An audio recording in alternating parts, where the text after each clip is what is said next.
So many more to do. Checking connection. We're live, streaming live. Did it. You did great. It's always a miracle. We got everybody powered up. Well, welcome everybody to Monday Night Live. Yes, the best night of the week. I am Dean Nixon. This is the lovely Kate Simmons out of TurningLeaf Health and Wellness in sunny St. George, Utah. Special new shout out to Dean's Instagram. Yes. Over here. What's up, you guys? Yes. We added one more platform to be coming live every Monday night at you. At you. At you. Bless you. So we're excited to join you as always tonight. We're covering life coaching topics, things that come across our couch, and things that we feel like are really relevant and important for you as you move forward in your lives, to give you some insights and tools, most importantly, opportunities to have conversations with those people in your life that you love that can help move you forward. And I think that's the biggest challenge through the years is watching families and watching loved ones and watching people struggle. It is important for us to learn how to communicate. And so this gives us something to communicate about. Absolutely. And I feel like that's actually a really good segue into what we're talking about tonight. Yes. So our topic this evening, you guys, is actually something that I know I find myself falling into a little bit on the occasion. So we wanted to bring to you a scenario that maybe many of you have experienced like me, where you have someone that you love that is going through something, right? Like either like an evolution in who they are in their personal development, or they're experiencing emotion or grieving the loss of a loved one, or just in their stuff, you know, like just we all get in that space where we just get in our stuff. And I don't know about you guys, but for me, it's oftentimes a little bit difficult for me to know how to navigate with them in that space and not want to swoop in codependency and try to rescue them from it, right? Or over personalize it maybe, and thinking that maybe I've got something to do with whatever's going on with them. So this is not a very great tee up to what it is that we're going to be talking about today, but this is the topic. Like how do we allow others to have their space in their journey and their healing and their experience, and yet still be available there for them, right? In refuge, really, when they need a shoulder to lean on, but to be able to maintain our own space. And that's in to kind of simplify it for myself, is really how to not personalize what other people are going through. Yes. And to really understand what pulls us into other people's challenges or other people's drama or other people's hurts and pains, and how that impacts us. And so I love how you put that. Like when people are going through things, it's hard for us not empathize. It's hard for us to not feel it and struggle with it ourselves.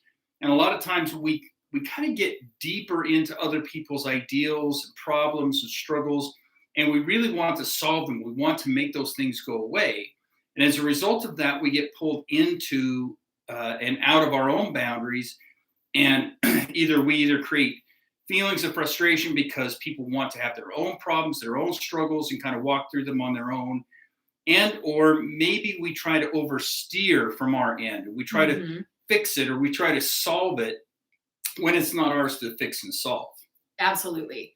And I feel like that comes in on once again, many different layers of the why, right? Like why we do that. And I feel like a big piece of it oftentimes goes back to that thing that we've talked about a lot, which is where we get our value. Yes. Right? Because when we want to I remember years ago, because we've been hanging out for years now, by the way, 3 years. It's been 3 years. Amazing. 3 years. But I remember a few years ago in a coaching session, you and I were working on this very topic in my life. Yeah. At the time I was kind of dating this guy that was not very healthy for me in my life. And I would swoop in and rescue him a lot. And go pick him up in places and take him all over the place. And I remember at one point you asked me very pointedly, like, why do you keep doing this, Kate? And I was like, well, I don't want to be mean, and I want to be there for him, right? And you challenged me in that, where you were like, well, I actually propose that it's actually very cruel behavior for you to swoop in and do that, right? And it's because of my discomfort that I was trying to do that and to show up and have value. Yeah. And it's a little bit of a, for me, it's a little bit of a perspective shift, Yeah. because I, for so long, feel like, and I think many of us can identify this, where we want to we want to be there for somebody, right? We want to love them and support them and be kind to them and be there for them, when sometimes we overreach that, right? And that's what we're Right. talking about, is this overreach place of over personalizing, where we need to be in our lane more, I Right. guess. Is that making sense? Well, yeah, it feels very counterintuitive Mm-hmm. because a lot of times with love, we think, that love is shown. We think Mm-hmm. that love is getting in and fixing people's problems and being there for them, because the thought of us not being there for them, or the idea of them being angry or hurt or resentful that we weren't there, or whatever it may be. But the reality is, it is very, very cruel at times, because when I swoop in and I rescue people from their consequences, or from their choices, or from their challenges. Now, that's Mm-hmm. different. Let me be clear. There's a difference between supporting people, Yes. and there's a difference between people, going in and trying to fix and rescue and solve. And that's important for us to really understand. So if I'm going in and rescuing, it is very cruel, and the reason why is it's that same concept of when I was a kid. My father and I, we got chickens and pigeons, and I built a big chicken coop, and we went and we got these chickens, and we raised them from from eggs. They hatched, etc. And I remember when they first started hatching, and the chick started pecking at the egg, and I wanted to go in there and I wanted to open it up and I wanted to help the chick. I wanted to help it out. And my father would say, if you do that, you're going to cripple that chicken. You're going to kill that chicken, because Mm-hmm. the adversity that chicken is going through to peck its way out of the egg is necessary to build the strength in the chicken's neck, so that it can be strong enough to stand on its own, etc. And so to open that egg up is actually cruel Mm-hmm. and inhumane to the chicken, because you're creating long-term suffering for it. Mm-hmm.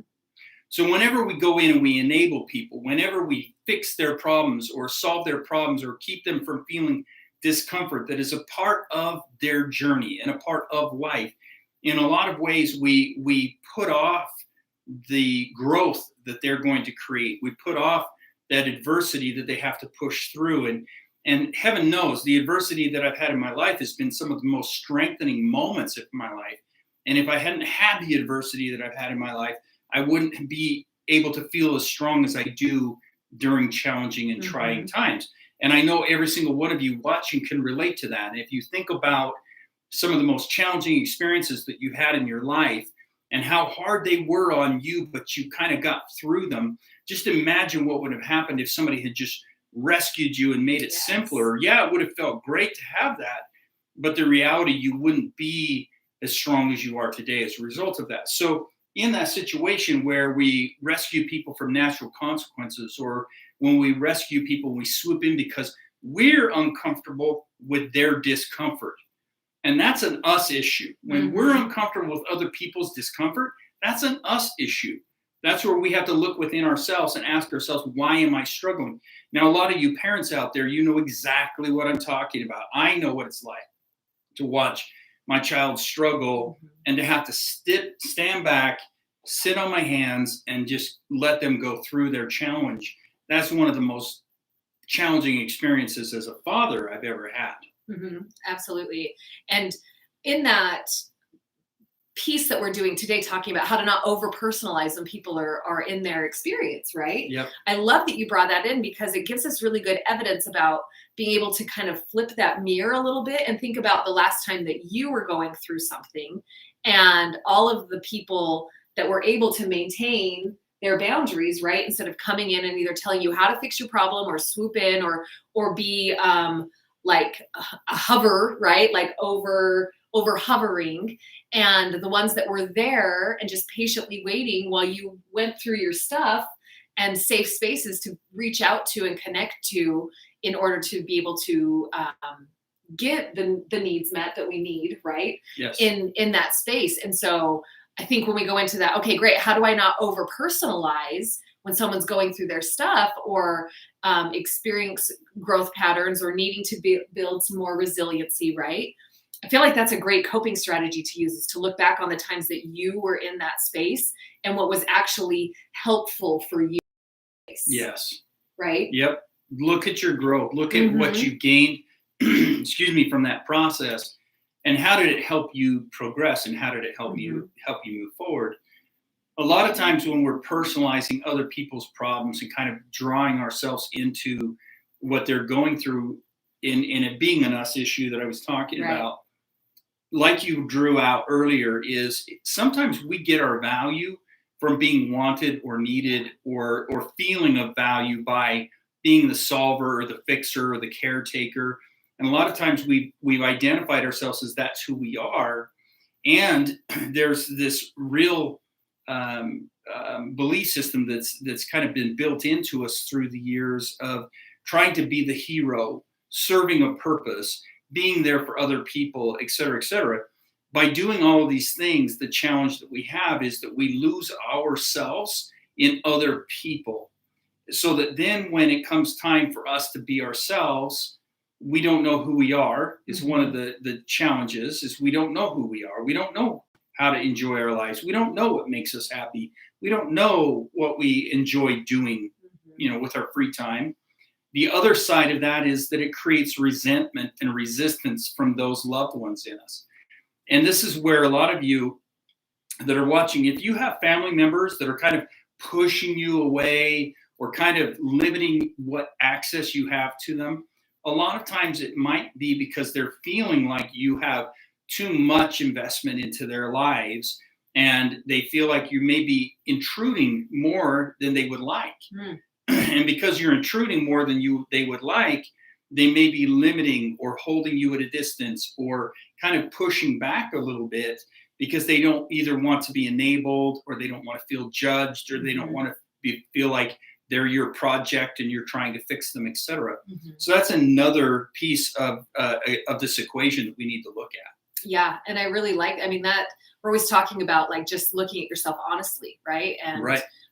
what a powerful experience. And I would say that would be kind of like next layer self improvement, would be able to actually be like, oh wow, and bring it back to the you being the issue, Yep. right? Like Yeah. bring it back to what is my behavior doing that would maybe be impacting our relationship in this way. Yes. Gosh, that's a big deal. It is. And it is hard for us to look at It ourselves is that hard. way. I know for me, I really dislike that sometimes because, Mhm. again, instead of looking at ourselves with compassion, looking at ourselves with patience, we really look at ourselves with the expectation of perfection. I know I do.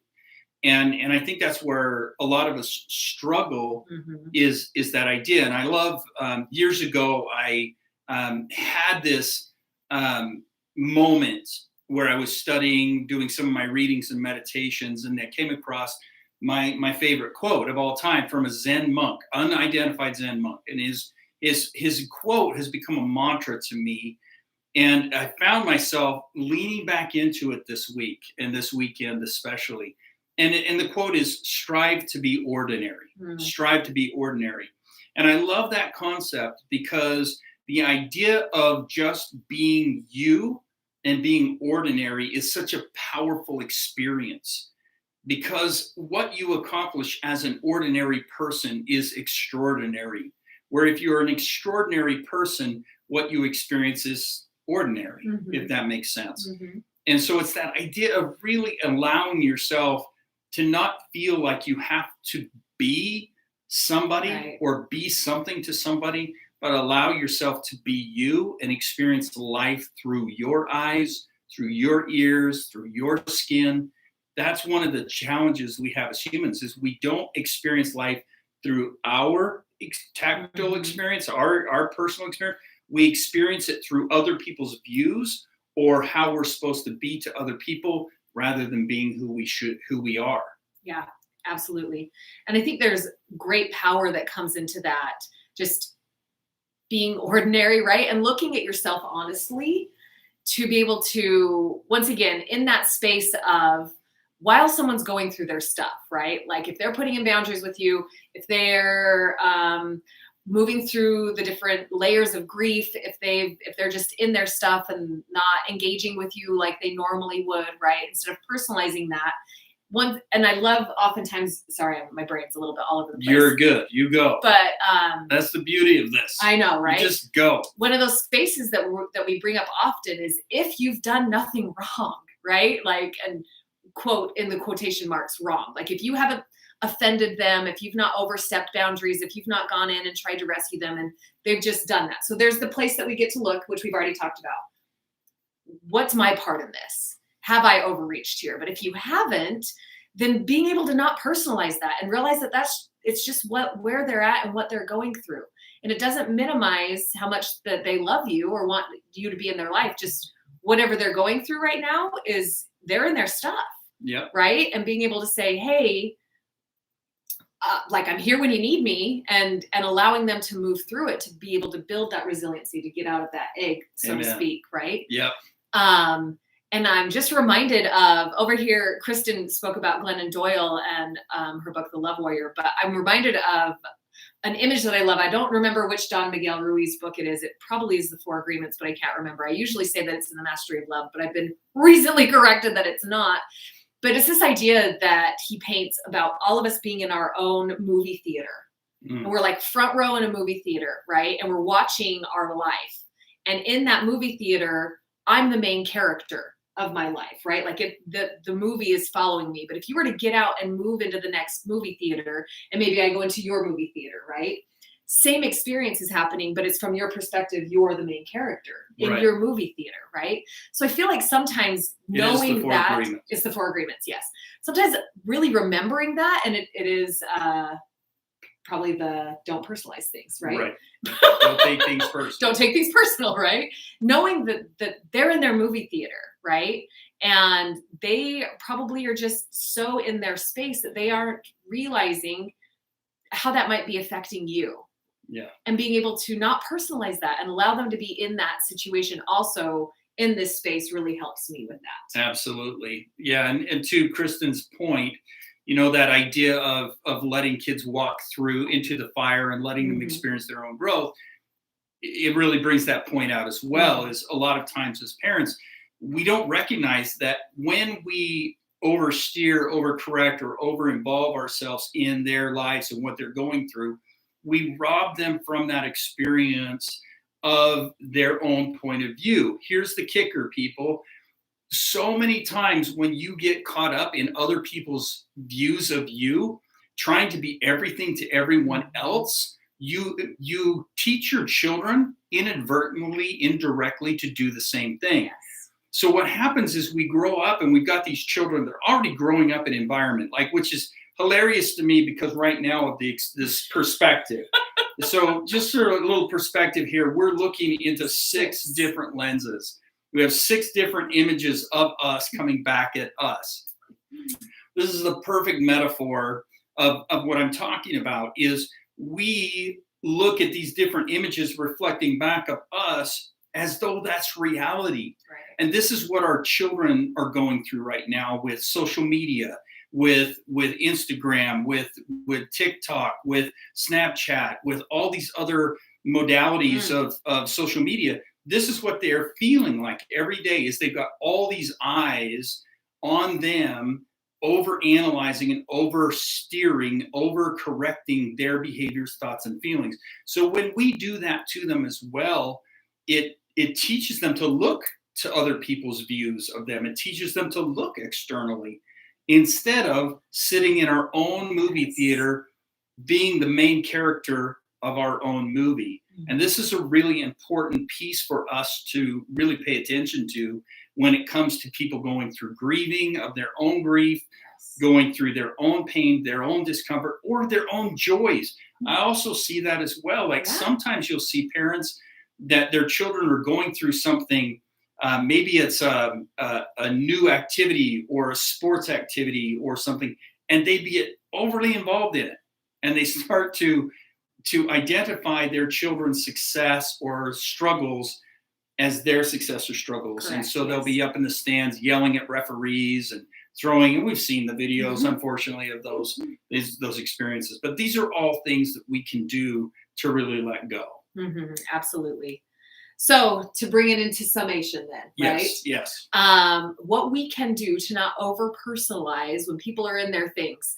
I think number one, we're going to start with the chicken piece, right? Like allowing people to be in their struggle.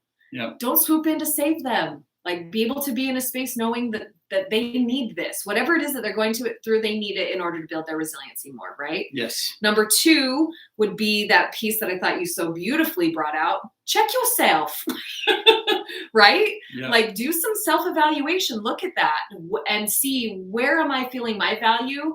Am I striving to be extraordinary or be ordinary in this space, right? And then three, realize that they're in their own movie theater, that it most likely has little to nothing to do with you. And let that be okay. And let that be okay. Yeah. Absolutely. Well, thank you. We appreciate that. Thank you, Kristen, for we the got book. Noelle and Jamie over here. It's called The Love Warrior is the book, in case anybody's wondering. Four Agreements is the other book we have referred to. So thank you, everybody, for tuning in. Thank you for liking and sharing our videos. Kate, thanks for being awesome and encouraging me to be on this live. So 3 years now we've been coming at you. Woo! So hopefully you can find a lot of insight into any of our past videos as well. Yes, there is a giant library, by the way. So if you're like, hey, I would really love to see if Kate and Dean talked on this topic, just go look through the Facebook. Mostly it's Facebook on TurningLeaf and YouTube. Yeah. Wellness Center, I think, is what we still are on Facebook. Correct. And then the YouTube one has it all backlogged as well. But as always, take these topics to your dinner table, take them to the water cooler at work. And if you have something that you particularly want us to have a conversation about on Monday Night Live, just DM us. We got lots of opportunities for you to send us a direct message. So whatever platform you're watching us on, just send us a message and say, hey, I would really like to hear you guys talk about this. And we would love to bring that topic to you. So until next Monday Night Live, we wish you a beautiful, lovely week. Mwah. We love you. See you next Monday Night Live. Goodbye.